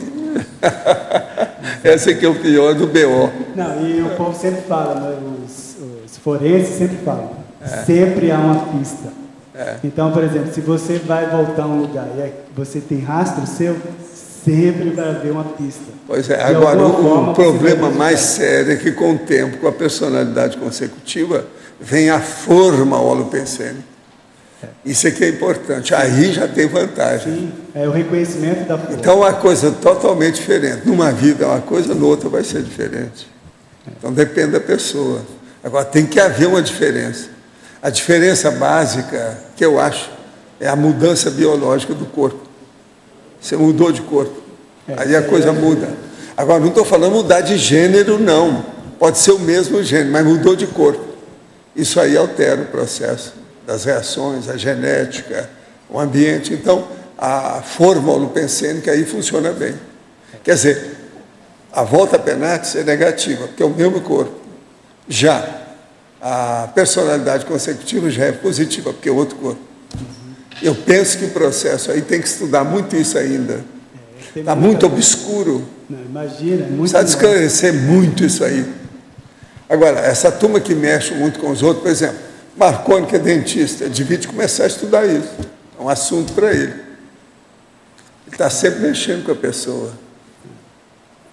Dentista, o cirurgião, a moça que faz massagem, etc. Tal, fisioterapeuta. Tudo é importante isso. Está entendendo? Devido ao processo da cosmovisão dentro de um assunto específico. O problema nosso é começar a estudar a cosmovisão e sair da monovisão dentro da nossa especialidade. Você está entendendo? Que aí pega o resto. Mas você já começa com uma certa segurança dentro de um ambiente que você não está tateando, você já sabe, já se equilibra. Isso aí é importantíssimo. Tem que ter a base, né? Pra poder... Agora, sair da monovisão para a cosmovisão dentro de um caminho que já não é de tateio. Entende? Tem lógica, não tem? Vale a pena investir nesse. Agora, gente, eu queria aproveitar, já que nós ainda temos alguns minutos, se o Roberto me permitir. Essa noite eu tive lá uma experiência que estavam me mostrando uma espécie assim, que eu julguei que fosse uma espécie de laboratório. O laboratório é o seguinte, seria um negócio quadrado, grande, alambrado, com uma cobertura total, como se fosse assim, sabe, um negócio fechado, alambrado, lá, aquela caixa com alambrado, grandona.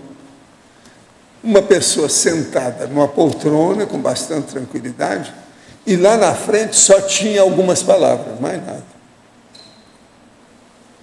Só.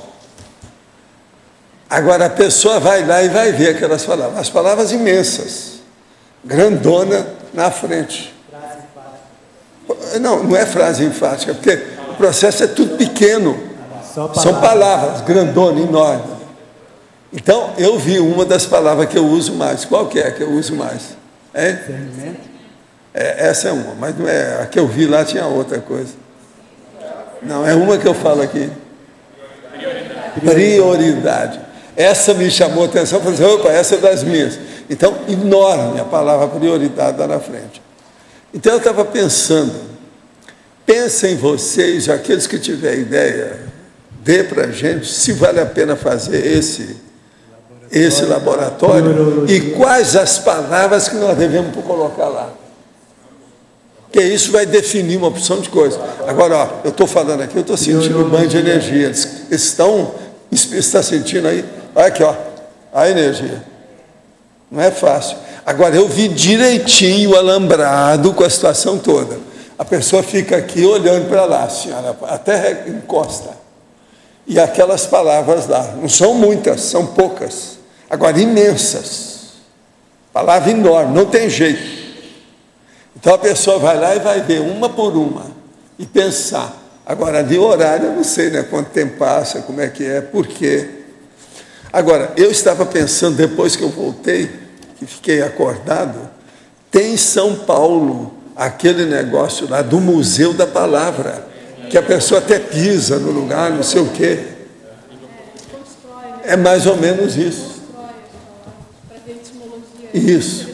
Agora, o que nós queremos é que a pessoa pense naquilo. Então, por exemplo, discernimento, prioridade, cosmoética, Agora, precisa ver quantas, quais e se vale a pena. E outra coisa, o negócio é o seguinte, 2 andares de altura. E a pessoa pequenininha sentada numa poltrona olhando aquilo. Agora, tem que ter um alambrado com as coisas para o tempo não entrar. E fazer também uma cobertura. Né?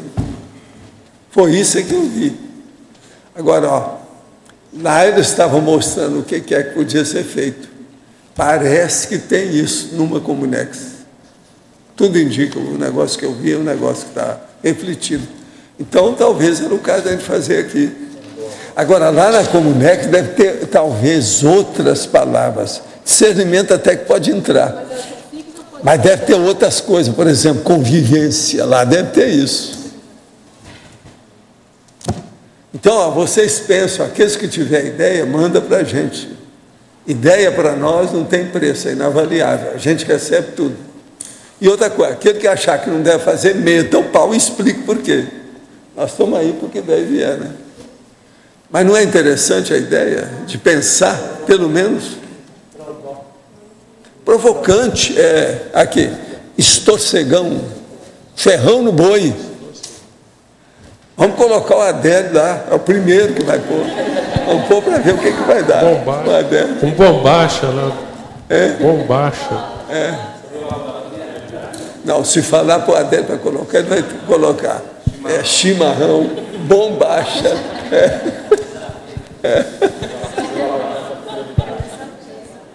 Aí teria que ver, né?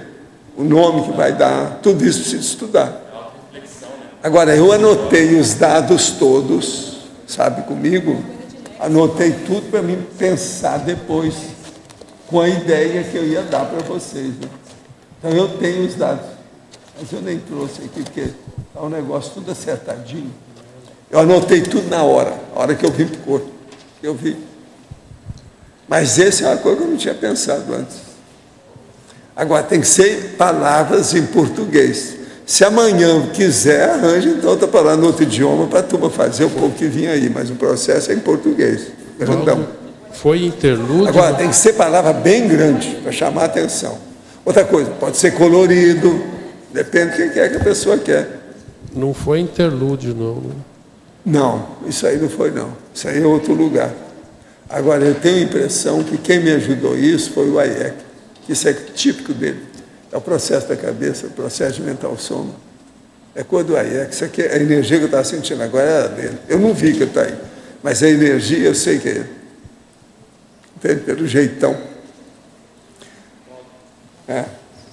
Se sintetizar o Mater Pensene, seria o quê? Para abrir a cosmovisão da pessoa, para melhorar o leque? Eu que pergunto para vocês. Vamos estudar o que é isso. Ok.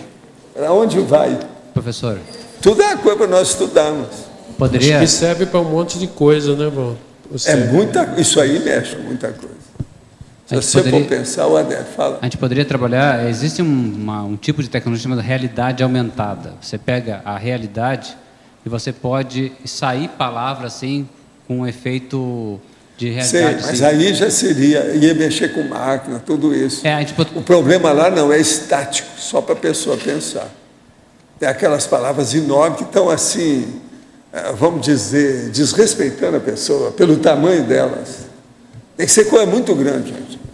O negócio é enorme. Porque poderia pensar em algoritmos. E agora, a pessoa entrou ali, ela vai ficar pequenininha lá naquele meio, olhando aquele negócio enorme na frente dela. Então, isso vai dar cosmovisão, uma opção de coisa que a pessoa vai pensar. Vai impacto.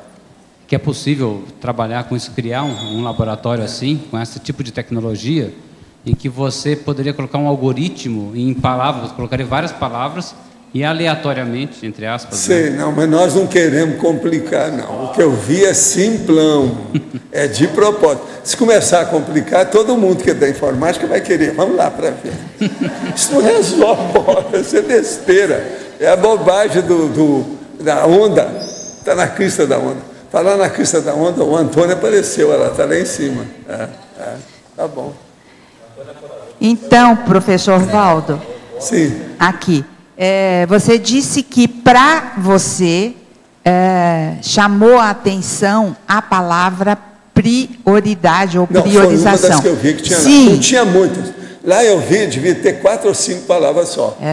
Mas enormes. Pois é, mas tem também a possibilidade de, por exemplo, ter um critério de 4 ou 5 palavras num tamanho ampliado, e, de repente, para mim, pintou a ideia assim, aquilo que é mais importante ou mais necessário para cada um, não é?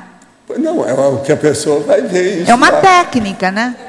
Ela vai selecionar. Ela chega lá e fala, eu gostei da palavra tal. Fala com outra pessoa. Não, o que serviu para mim foi a outra palavra. Não é essa. Então, agora, o problema é a gente colocar isso numa ordem correta, 4 ou 5 palavras gigantescas, numa ordem correta. Correta em cima de quê? Vocês olham que tem gente que já usa isso. Eu conheci bem Hollywood. Hollywood tem isso no meio do monte, lá da história. Hollywood, enorme. Aquilo chama atenção no mundo inteiro. Já fizeram não sei quantos filmes com aquilo. E aí, o negócio tem que ser uma coisa assim, gigantesca, grandona. Uma estratégia para grafopensenidade, para a pessoa escrever a pessoa entra a respeito, né? Se ela quiser, ela pode levar alguma coisa para anotar, para ver o que ela queira. Agora, ali tem que estabelecer um horário e ela vai ficar com aquilo. Se for de noite, acende as luzes. Se for do dia, não precisa. Agora, num lugar bem amplo, pé direito, elevado, tudo assim. Tem que escolher o local adequado e fazer um alambrado também fechado embaixo, tudo direitinho, para a pessoa ficar lá, isolada, para ninguém saber quem é que está lá. As palavras mexem muito, pelo menos para mim, né?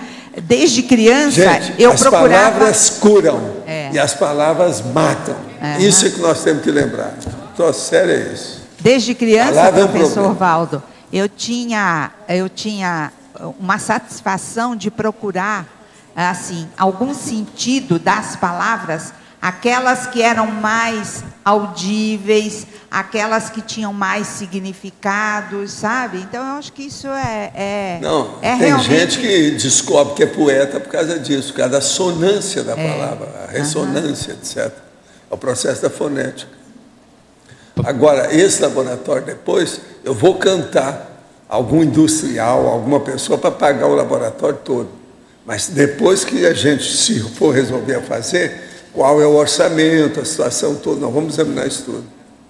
Esse aí vai ser interessante. Professor, como seria a escolha dessas palavras na sua opinião? Pois é, com vocês. Quero ver. Gente, o nosso mastermind do cérebro, think tank, é aqui. É o tanque cerebral aqui da turma toda. Agora, o útero nosso, mental somático, são vocês. Interessante que é bem no contexto do dicionário, né? Dentro do contexto do dicionário também isso aí, né? Valdo, o nome do laboratório está em aberto ainda, né? Olha, tudo está para ser feito. Vocês dêem palpite, tudo que vocês queiram, deita e rola. O caminho é esse. Agora, eu estou quente com o negócio e senti, eu agora já vi, o Hayek mesmo está aí. Foi ele, então, que me ajudou essa noite, porque não deu para ver, que eu estava muito siderado com o processo, a hora que eu peguei o negócio das palavras. Eu vi aquilo tudo, reparei tudo, como é que era, a situação toda. Isso tem mesmo. E é ele. Senti aqui agora, é ele mesmo. Vamos ver o que vocês acham. Vamos adaptar o processo. De qualquer maneira, é uma coisa que já existe extrafisicamente. Então, isso deve funcionar. Vamos ver como é que fica. Qual foi o formato que o senhor viu? Redondo, quadrado? Quadrado. Oval? Não, quadrado e alto. Eu penso que é assim, 2 andares de altura e uma caixa. É um cubo. Sabe como é que é? Agora, tem um alambrado, como se fosse tudo fechado embaixo, você não vê quem é que está lá dentro. Mas agora entra a área, etc, tal, sabe, no alambrado, uma parte para cima, mais aberta, né? Então, por exemplo, pode chover que não vai pegar nada lá, tem que estudar isso tudo para ver como é que vai ser. Agora, a porta pequenininha no lugar que a pessoa entra no alambrado, tudo e tranca, ela mesma. Agora, o problema é a concentração da pessoa. Vocês sabem que tem um problema deste prossêmica aqui, muito sério. Aí, no caso, é a distância, que a pessoa vai ficar pequena dentro de um negócio grandioso. que é aquilo que a própria Igreja Católica faz com aqueles salões dele no Vaticano. A pessoa entra numa porta lá naquele fundo, e está lá o outro, com que ela vai falar lá. Então ela entra, aquilo esmaga a pessoa, pelo tamanho que é. Então isso aí é importante. Os ditadores fazem isso. Então as palavras seriam ditadoras no mental soma de quem entra. Você está entendendo? Elas estão regrando o processo.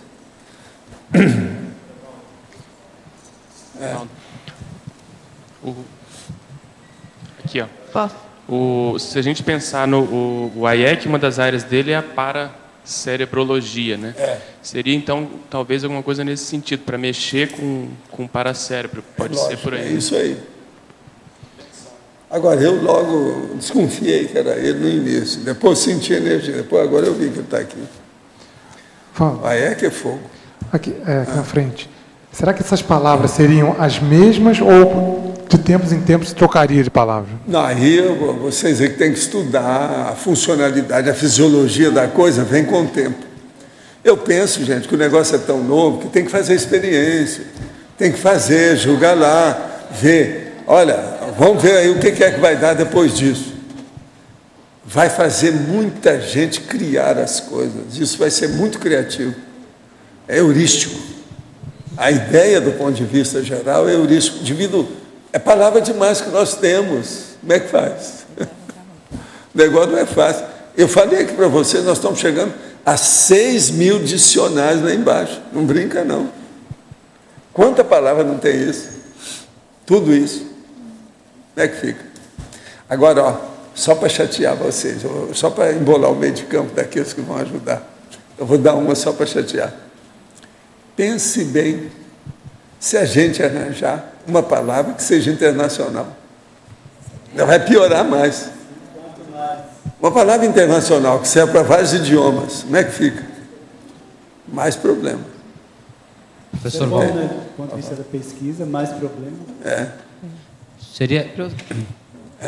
Professor Valdo, eu tive a ideia assim, são 4 paredes, né? Quadrado. Então, cada parede... Só uma. Foi isso que eu vi lá, é uma só. É igualzinho um cinema. Sabe o que é que me lembrou? Drive-in. Eu tive a noção perfeita de um drive-in. Só que não tinha namorado, não tinha nada. Uma pessoa só. Mas era o drive-in, parecia um drive-in. Agora, não é bem drive-in, porque o negócio é muito alto.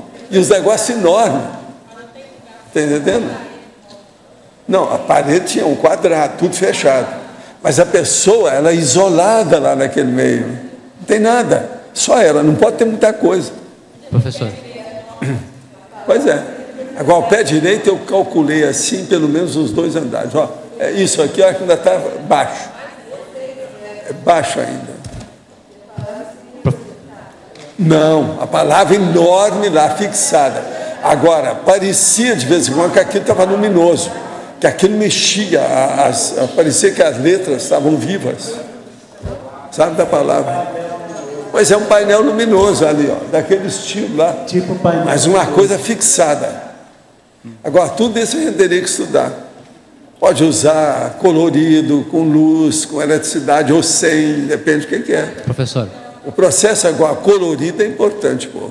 As cores. Seria tipo... Chama mais atenção. Isso aí seria tipo uma terapia voltada ao léxico, lexicoterapia, alguma coisa assim? No caso, não. O nome é esse, é verboterapia ou palavroterapia, que é o que eles chamam. Isso já existe. Lexoterapia também. Foi lexicoterapia. É o léxico.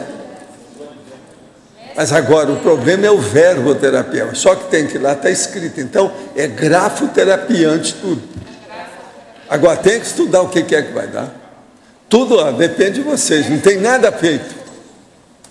Está aí um processo de criação pura, 0 quilômetro, virgem, inexplorado. Agora, veja em primeiro lugar se vale a pena. Qual é o interesse? Há muito detalhe aí para ser preenchido, tá? Presta atenção. E olha quanta hipótese, quanta coisa que tem. Agora, lembre-se, é uma parede só e a pessoa fica aqui, a parede está lá. Tem 2 que não tem nada, é só alambrado. Só aquilo. Não é nada. E você poderia dar uma noção da distância que estava essa parede, daqui até lá, por exemplo? Ou mais? É, um pouquinho mais. Um pouco mais. Daqui até lá na parede é mais do que isso, o que eu vi lá. Agora, ó, o negócio alto parecia também um pouquinho mais alto. É enorme. Agora, ó, eu não sei por que o negócio está grandioso, deve ter sua razão de ser. É o impacto do problema. Tudo branco por dentro? Com a ideia grande. O que eu pensei, a hora que eu voltei, porque eu passei 1 hora pensando naquilo. Eu assim, não entendi nada ainda, não dá. Aí, então, a primeira ideia que me veio foi essa. É a pessoa pequena com um pensamento imenso. Aí, eu, na mesma hora, comecei a pensar, é a monovisão do meu povo aqui, que eu faço uma força danada para chegar na cosmovisão. Isso aí, em parte, é. Não há dúvida que é. Tudo branco por dentro, Valdo, hein? É a cosmovisão. Por exemplo, uma das palavras que pode pôr, cosmovisão enorme. Seria. Tudo é um negócio para pensar. Agora, essas palavras nunca mais elas vão estigmatizar o mental soma de todo mundo. Por isso que não deve mudar, não. A hora que escolher que aquilo fixado deve ficar aí, porque vai estigmatizar. Vinca. A ideia é interessante. O que eu vi lá parecia ter 4 ou 5, pela situação que eu notei. Sabe por quê? Eu fiquei perturbado a hora que eu vi a minha palavra lá, que eu vi falando para vocês. Sabe? Prioridade, ela está bem... E outra coisa, era prioridade mesmo, não é priorização ou prioritário, nada disso não. Era prioridade enorme. Tudo branco por dentro, Walter? Não, é colorido o negócio. As palavras coloridas, mas as paredes tudo branco. Tudo branco. Foi isso que eu vi. Agora, ó, vai ser bom, e outra coisa agora, só para chatear vocês, a última também, isso aí eu pensei logo em seguida. É bom se vocês toparem fazer esse laboratório e depois vocês vão entrar nesse laboratório. Quanto mais de idade vocês alcançarem aqui, vocês devem voltar ao laboratório. Porque a hora que vocês dessomarem, vocês vão encontrar o laboratório lá. Porque tem uma reprodução dele. Isso vai ser importante na pré-dessoma, a pré-dessomática. Trânsito. É importante isso aí. Vocês sabem, eu já falei, existe umas comunex, tem uma série desses truques e condições, setores e departamentos, modo. E outra coisa, a primeira vez que eu encontrei com a IEC fora do corpo foi justamente numa comunex dessa. E lembre-se, ele tinha aquele negócio da árvore colorida, que ele falou, não, você chega lá e pega um galho. Se não tiver um galho no chão, você pega um galho da árvore. Pode tirar aquela sede. Árvore luminosa. Eu peguei e a hora que eu segurei, assim como se fosse uma forquilha, começou aquele negócio, vamos. Deu aquela marcha enorme, quando eu vi, estava entrando no meu corpo. Que golpe é esse? Baseado em quê? Até hoje eu não sei. Agora, ó, deve ter consciência que está usando aquilo. Qual o interesse? Qual o objetivo? Eu não sei. Agora, isso para vocês terem uma ideia, isso só tem uns 40 anos. O que aconteceu comigo? Eu não sei nada. Agora, a marcha que deu naquela ocasião era uma marcha da russa, daqueles russos, sabe como é que é? O negócio, taram. Quando eu vi, estava entrando no meu corpo. Olha, parabéns então para o seu. Espero o livro o mais depressa possível, até amanhã cedo. E mais 50 verbetes. Muitas graças.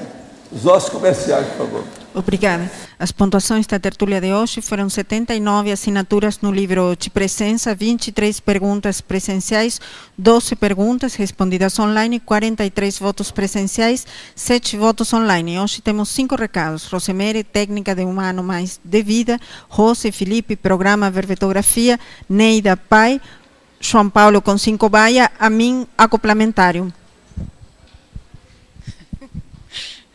Boa tarde a todos. Como estão com as suas priorizações evolutivas? Se você quer acelerar a sua vida, venha participar da técnica de mais um ano de vida intrafísica. A técnica de mais um ano de vida intrafísica ocorrerá em 4 módulos, com início de 26 a 28 de agosto, módulo 1, momento da mega decisão. Módulo 2, correção de rota, será do dia 19 a 20 de novembro de 2011. E o módulo 3, automotivação racional, dia 14 e 15 de abril de 2011. Módulo 4, meta existencial, dia 1º e 2 de setembro de 2012. Programe-se e venha participar desse curso. Para maiores informações, vocês poderão obter através do e-mail contato@apexinternacional.org. Apex Internacional é tudo junto. Ou pelos telefones 45 35 25 26 52. As inscrições poderão ser feitas na recepção do CAEC. Muito obrigada.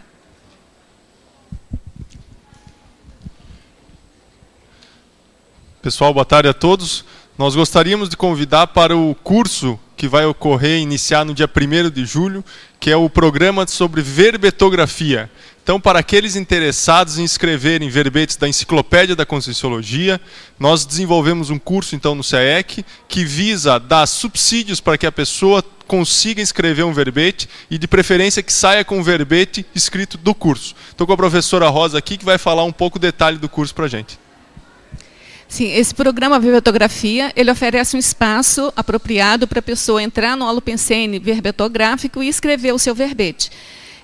Essa modalidade é semipresencial, então já tem 3 aulas virtuais já disponíveis no site da Tertúlia, na página do verbetógrafo, que vocês já podem entrar e já assistir. E nós temos assim, a necessidade de que vocês façam inscrição até 2 dias antes de começar o programa, porque a gente tem que aprovar o título do verbete de vocês com o professor Valdo, para vocês já no primeiro dia já começarem a produzir o verbete pessoal. Então, são só 23 vagas, a gente espera que vocês façam aí as inscrições no decorrer dessa semana agora, né? Obrigada. Boa tarde a todos. Nosso convite é para lembrá-los da próxima edição do PAI, Programa de Aceleração da Erudição, que é promovido pela Reaprendência. O tema deste próximo PAI, gente, será Biografia de Parapsíquicos, e contará com a parceria da ACIP, Associação Internacional de Parapsiquismo. Então, serão lidas 10 obras de vários parapsíquicos famosos, entre eles Mirabelli, Eusápio Paladino, Helena Blavatsky, Eurípides Barçanufo, entre outros. Dia 3 de julho, gente, é a primeira aula inaugural. Ela é gratuita e o tema será Parapsiquismo na Filosofia Clássica e será proferida pelo professor João Ricardo Schneider. Para maiores informações, entre em contato com o telefone 45 3525 2652 ou ainda pelo e-mail contato@reaprendência.org. Participem, estão todos convidados. Boa tarde, venho falar sobre o curso Consciência Cobaia, na versão de julho, que vai ser no dia 7. É uma quinta-feira. Então, Consciência Cobaia da Consciência vai ser realizado aqui no CAEC no dia 7 de julho. E quem participa da Escola do Parapsiquismo, tanto os moradores aqui de Foz, quanto quem está vindo para participar aqui, tem desconto especial. Então é só entrar em contato. A escola começa no dia 8, esse módulo, e o Consciência Cobaia no dia 7. A pessoa antecipa um dia e participa do Consciência Cobaia com desconto. 7 de julho. Obrigado. Boa tarde. No próximo mês de julho, nós vamos ter 2 acoplamentários. O primeiro vai ser antes do Congresso dos Intermissivistas, vai ser dia 15 a 17 de julho. O tema vai ser intermissivista. E os epicons vão ser os professores Leonardo Firmato e Adriana Lopes. E o segundo vai ser no dia 25 a 27 de julho. Esse vai ser durante a semana, uma segunda, terça e quarta, logo após o Congresso dos Intermissivistas. O tema desse segundo vai ser Parapsiquismo, E os EPICONs vão ser os professores Mário Oliveira e Marina Tomás. Então, quem tiver interesse, normalmente esses acoplamentários de julho ficam lotados. Então, quem tiver interesse, pode procurar a recepção do CAEC. O telefone é 45 3525 2652. Obrigado. O verbete eleito para amanhã é antivitimologia, especialidade holomaturologia, autora Adriana Lopes. Obrigada e boa tarde a todos.